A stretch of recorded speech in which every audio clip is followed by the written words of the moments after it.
I think you can put together potentially there was maybe a lack of motivation there for Rare Adam in the early stages of this season, but hopefully that's not going to be the case as we come back out of Chinese New Year, which is actually tonight and tomorrow morning.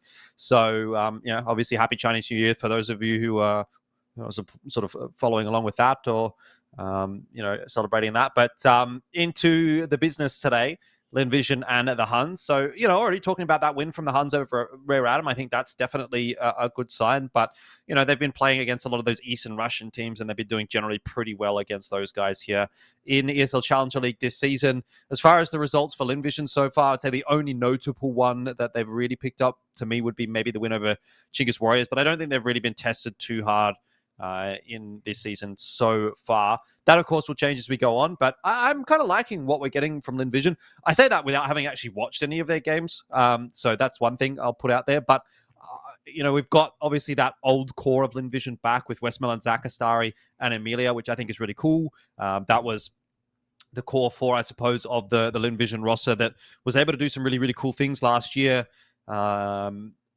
Obviously, now having lost G, they had to figure out what was going to happen with that AWP situation. Zaka comes in as, the AWP now.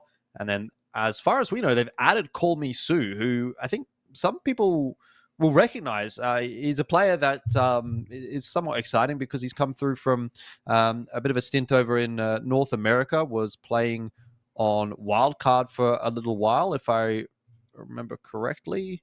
At some point, either way, he was playing somewhere in North America and did reasonably well. So I think people are quite excited to see what he's going to be able to do coming into this Lin Vision roster. And I think so far the results have looked positive. As far as maps, well, we're going towards Dust 2. It's not really much of a surprise, is it, when it comes to Lin Vision that they would like to go towards that. We've seen no shortage of domination really from Zaka on Dust 2. So